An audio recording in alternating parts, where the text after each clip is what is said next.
Wednesday in Tryon, North Carolina, and we've just come back from Wednesday night service at First Baptist Landrum, where we heard about a ministry called Benjamin House.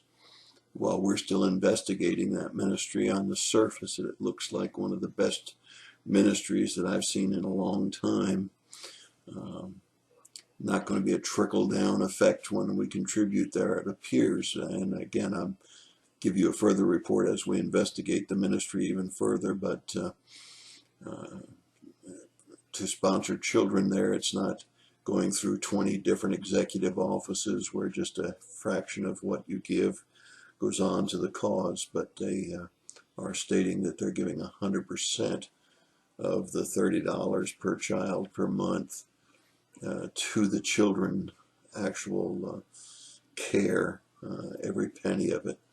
That's an incredible situation that they can do that, and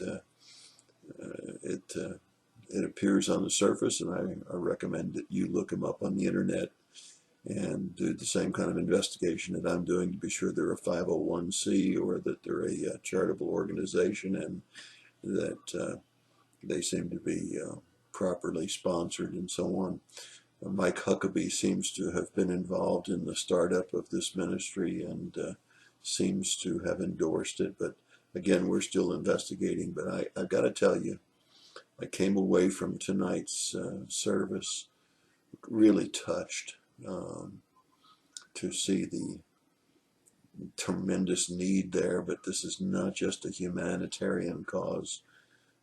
In each of the attempts of this organization to make a impact in Uganda, it's not just health, it's not just education, but it's also religiously based with a Christ-centered ministry. And as I investigate further, I'll give you further reports on it. But I got to tell you, I came away from there feeling very guilty about how I spend my money, how I try to help churches, and then see this desperate need in Uganda that is really being frugal with their resources and putting the resources not just in humanitarian aid, but also in the spiritual development of these young people. And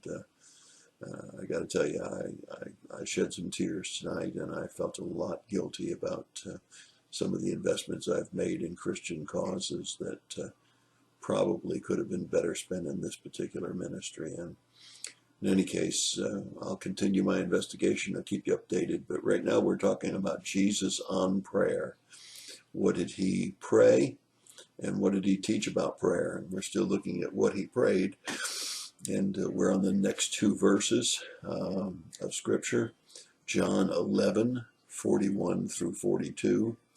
And here's what it says. So they removed the stone, and Jesus raised his eyes and said, Father, I thank you that you have heard me. I know that you always hear me, but because of the people standing around, I said it, so that they may know that you sent me.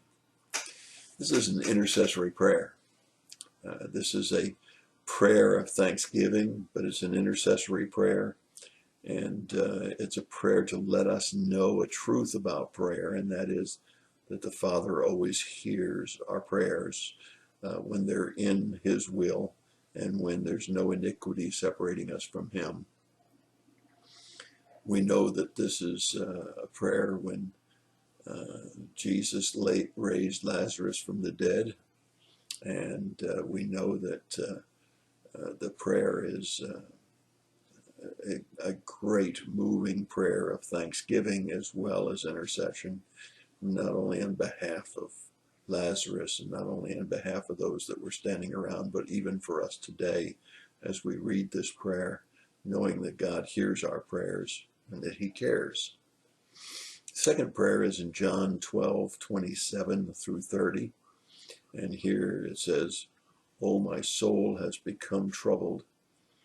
And what shall I say? Father, save me from this hour.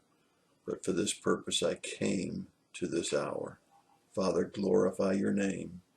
When a voice came out of heaven, I have both glorified it and will glorify it again. So the crowd of people who stood by and heard it were saying that there had been thunder. Others were saying an angel had spoken to him. Jesus answered and said, this voice has not come for my sake, but for your sake. Once again, we have an intercessory prayer, letting us know that God hears and he answers. And once again, we find the tremendous power, the tremendous potential, and we see this incredible privilege that we have to talk to God himself, and that he hears our voices. We never get a busy signal. We don't have limited minutes. We don't have data time. We can go to him anytime, and he hears us. That's your thought for the day. God bless you and have a great day.